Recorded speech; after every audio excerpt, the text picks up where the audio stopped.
Teman-teman ini kan katanya nanti nggak akan pakai pupuk kimia. Oke, setuju. Akan pakai pestisida. Setuju.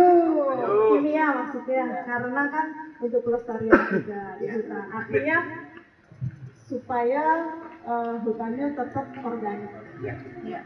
Jadi karena nanti pemanfaatan lahannya juga lahan hutan. Jadi pemakaiannya adalah pupuk organik. Nah di Sanggau kalau masalah pupuk kandang ada lah ya. Boleh dari sapi, boleh dari kerbau, boleh dari kuda, boleh dari kambing, kelelawar, boleh dari ayam, kambing, ya itu boleh. Cuma yang harus diperhatikan saat pemakaian pupuk kandang adalah jangan masih berbau dipakai. Berbau kotoran. Jadi usahakan dia tidak berbau, Kita buka ini tidak basah. Dan kalau dipegang udah nggak panas. Biasanya kalau masih basah dia ada amis. Dipegang masih hangat. Jadi dia masih fermentasi. Nah, kalau itu dipakai, nanti kalau dipakai apalagi di pembibitan, akarnya malah kebakar, nanti malah busuk, jatuh. Ya. Don. Kalau nanti Sana lihat ya. di Itu ya. itu seperti itu ya. Kalau nanti lihat di kebun sebelah nih, kebun manggis, Terasa banyak. itu banyak sekali humus dari daun-daunnya. Ini karena kita sapu. Karena pasti batu. Disapu. Ya. Atau Bapak mau nyapu. Karena batu. Tamu datang jadi kita sapu di sebelah Iya. sini. Nah, itu juga sangat bermanfaat. Kalau kita mau pakai langsung, silakan pakai yang bagian sebelah bawah yang udah hancur, udah halus, udah remah. Bisa langsung dipakai itu, kompos atau humusnya. Bisa untuk media tanam atau tambahan sebagai pengganti pupuk bisa. Kemudian kalau yang belum hancur atau yang masih helaian gitu seperti itu bentuknya daun-daun kering, itu bisa juga dipakai, dikumpulkan, tapi kita fermentasikan dulu, dibikin kompos. Nah, contoh pembuatan kompos nggak harus dalam ruangan, nggak harus ditutup, nggak usah pakai terpal, nggak perlu. Teman-teman kalau di hutan kan lokasinya seperti ini ya, adem, banyak pohon, otomatis di bawah pohonnya teduh ya. Bisa lakukan seperti itu. Itu kita sedang proses pembuatan kompos. Oh, ditumpuk-tumpuk Cuma aja. ditumpuk, tapi dibikinnya lapis per lapis.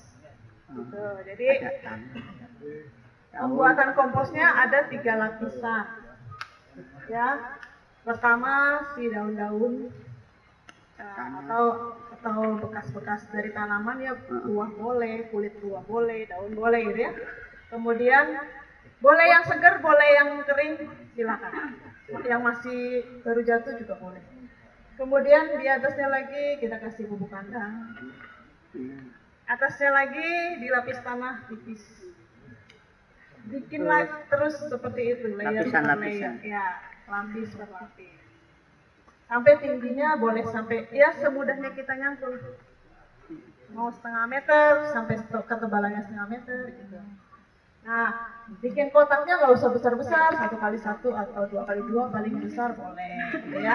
Tapi ini kalau sebenarnya kalau mau cepat nanti bisa disiram pakai pupuk organik cair, bisa bikin sendiri juga pupuk organik cair. Nanti habis ini disiram pakai pupuk organik cair. Boleh bikin sendiri juga ya. Bikin sendiri. Terus setiap minggu kalau mau cepet jadi, setiap minggu campur, diaduk, dibalik. Tiap minggu dibalik lagi, tiap minggu dibalik lagi. Itu 3 atau 4 minggu udah jadi siap dipakai. Untuk pengganti pupuk atau untuk campuran media. Ya, jadi pembuatan kompos seperti itu. Ada yang mau tanya tentang kompos? Jelas. Karena dia akan makanya difermentasi dia akan berubah menjadi unsur-unsur kimia. Ya sebenarnya di dalam tanah kan isinya juga unsur kimia. Jadi kalau kita bilang nggak mau pakai pupuk kimia itu agak salah sih sebenarnya. Nggak pakai pupuk kimia buatan, nah itu baru betul. Pabrikan, nah itu baru betul ya. Kalau masalah unsur kimia, semua yang diserap tanaman itu bentuknya kimia.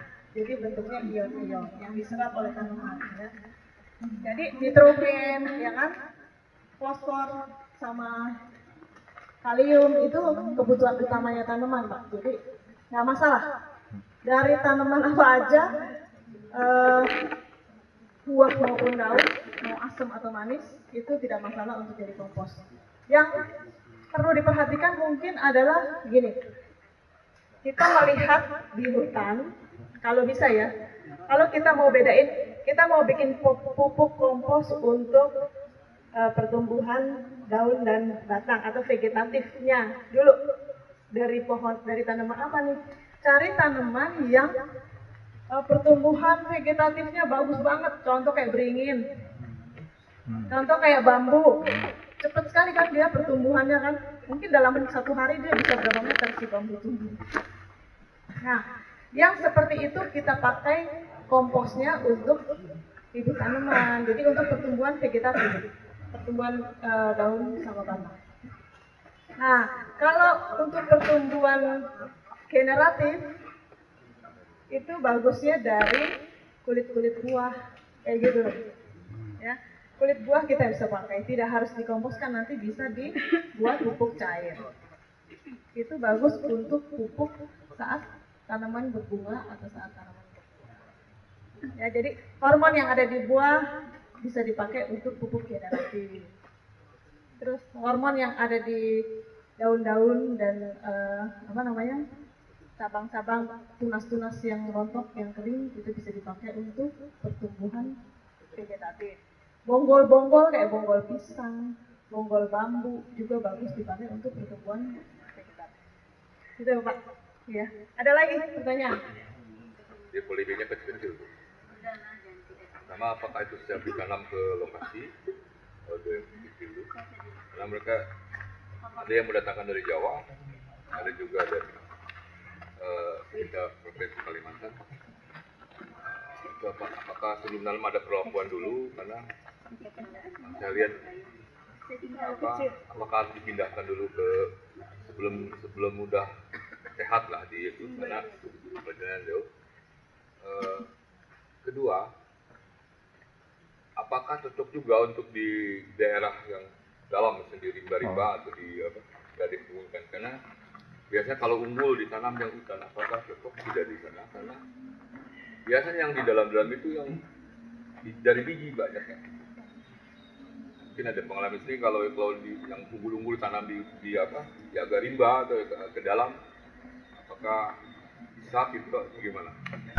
Bibit siap tanam itu, siap tanam di lapang, itu diharapkan dia sudah kuat dari terpaan cuaca, ya, iklim, sama dia bisa menumbuhkan akarnya supaya dia bisa tembus di tanah yang kita tanam nanti di lahan-lahan.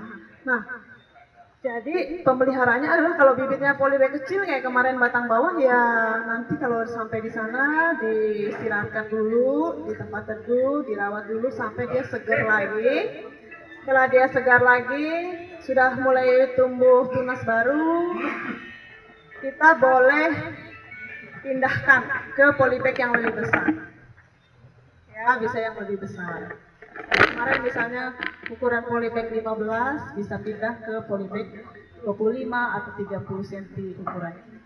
Yang lebih besar supaya pertumbuhan akarnya lebih banyak, terus nanti pohonnya bisa semakin tinggi. Nah, diharapkan tanaman yang kita tanam di lapang itu kalau bisa sudah tingginya 1 meter.